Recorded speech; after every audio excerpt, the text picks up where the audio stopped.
Part ने हराया क्योंकि मुझसे कवर करे। मेरा रिजल्ट ये है, सबसे पहले रात को मेरा रिजल्ट आना शुरू हुआ जब मैं जीत रहा था, जिन बॉलिंग से जीत रहा था, इन्होंने उन बॉलरों में फोर भेजी, रेजर्स भेजी, पुलिस की भारी नौकरी भेजी और मेरे रिजल्ट इन्होंने कर दिया।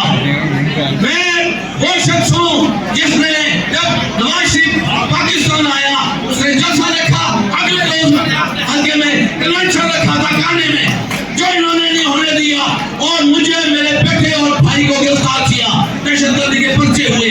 खान साहब ने जो मुझे टिकट दिया था, मैंने खान साहब की लाज रख दी। मैं खान साहब के साथ था, हूँ और रहूंगा और हम इंशाअल्लाह ताला जीते हैं। और ये सीट जिस बार वो वजीर आज़म बनने जा रहा है, आपको बता दें ये वो सीट है जो उसकी नहीं है।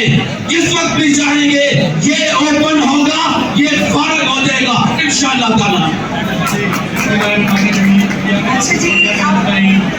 मैं बैरिस्टर तैमूर अल्ताफ मलिक यूसुफ रजा गिलानी साहब के खिलाफ जीता मुंशियादार बोर्ड से अदालत है, तो एक और साबिक वज़ीर आज़म के खिलाफ मेरे हल्के में तो धांधली भी ठीक तरह नहीं कर सके। जो पहला फॉर्म 47 आया उसके मुताबिक गिलानी साहब की 293 वोटों की लीड थी। जो दूसरा एक और फॉर्म 47 जारी कर दिया गया जिसके मुताबिक उनकी लीड मेरे पे सिर्फ 104 की रह गई।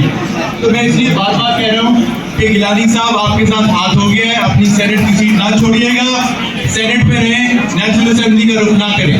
सो जो मेरा सिर्फ घर का हल्का है, पोलिंग स्टेशन है, वहाँ मेरे 767 वोट थे, 13 रिजेक्टेड थे।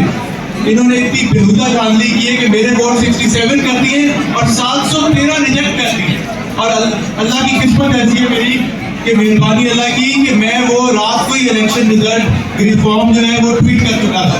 सो एक भी फॉर्म चेक हो जाएगा तो ईमानदार खत्म हो जाएगा। अली बुखारी साहब, मैं पीपी 95 चिन्नौर शौकत अली फहीम एडवोकेट की तरफ से हमारे हल्के में ये फॉर्म 45 है कि हमारी लीड 3125 की बनती है, जबकि फॉर्म 47 से हमें हरा दिया गया और हमें आरओ ऑफिस से निकाल दिया गया।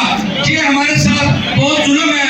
और हमारे एनए के उम्मीदवार मार खालिद साहब जो कि एनए चुराने से 10,000 की लीड से जीते हैं, उनको भी कैसर अहमद शेख के मुकाबले में रात की तारीकी में हरा दिया। इमरान खान साहब, तुम इस जुल्म के खिलाफ हम आपके साथ खड़े हैं और आप ये पाकिस्तान की आवाम आपके साथ खड़ी। अपने इन्वेस्टर की काइंडली प्लीज थोड़ा सा डिसिप्लिन और थोड़ा सा ऑर्गेनाइज्ड रहे सारे। बराए मेहरबानी यहाँ पर जितने कैंडिडेट्स हैं सब बराबर का हक रखते हैं, हर एक को बोलने का हक है।